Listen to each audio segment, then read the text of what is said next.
This video is to go over to summarize investigation 2B. So in this investigation, you studied basic geometric object, which is the line, and you also discovered different relationship among lines that intersect and relationship among lines that do not intersect. And you also explored the angles formed by intersecting lines, including the angles within a triangle. In lesson 2.06, we learned deduction and a proof, and we learned that we use deduction and the proof instead of just simply measure it, because we don't know how we can't really be perfectly precise in order to prove something.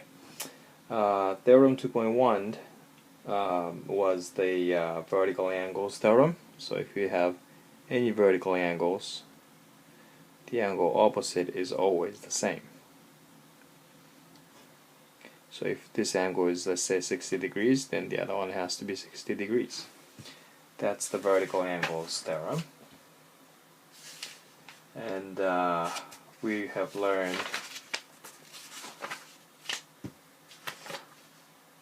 parallel lines, and we learned the different ways of calling the angles.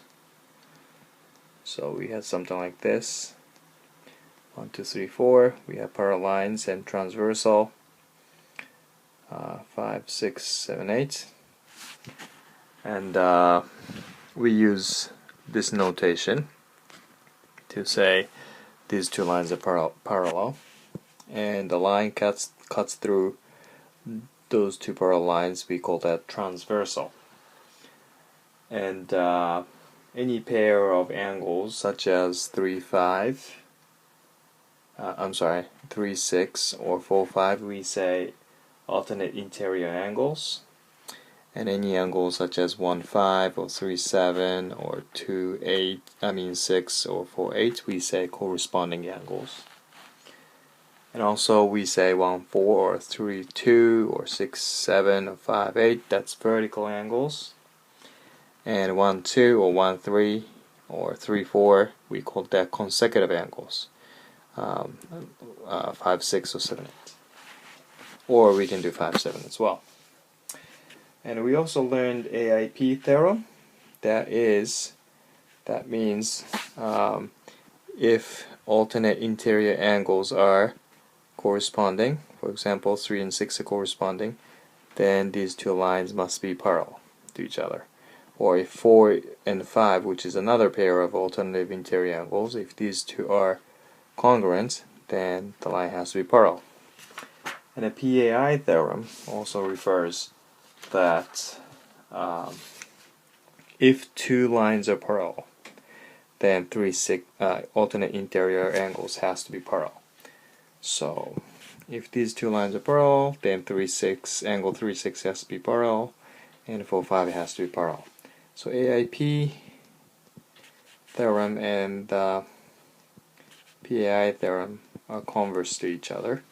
AIP says if alternate interior angles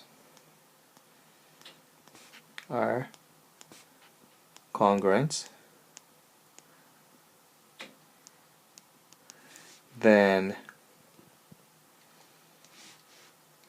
two lines are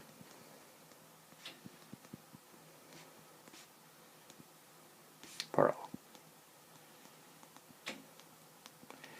That's AIP theorem. So alternate interior angles are congruent. That comes first for AIP theorem. But PAI theorem, these if and then will be opposite.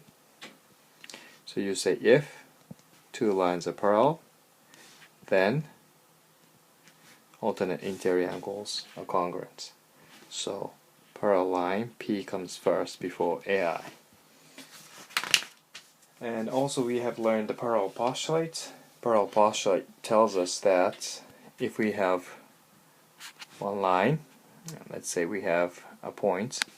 There's only unique parallel line we can draw, which is parallel to this line. Unique line that is parallel to this line. That's parallel postulate. There is no way that we can draw two different kinds of parallel line passing through this point and a parallel at the same time parallel to this line. We also have learned the triangle angle sum theorem, and we have proved that triangle angle sum theorem refers that any triangle you have three angles, and if you add those measurements,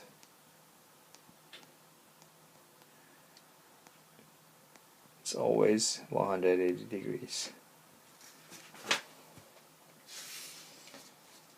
We didn't go through this one. We might went through, but theorem 2.5 says just like parallel postulate, there's only unique perpendicular line you can draw. So let's say you have a line and you have a point not on the line.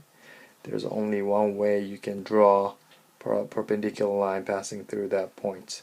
Or there's only one line you can draw passing through that line, which is at the same time perpendicular to the line. So that's that theorem called the unique perpendicular theorem. And that's pretty much we have learned in lesson 2.8.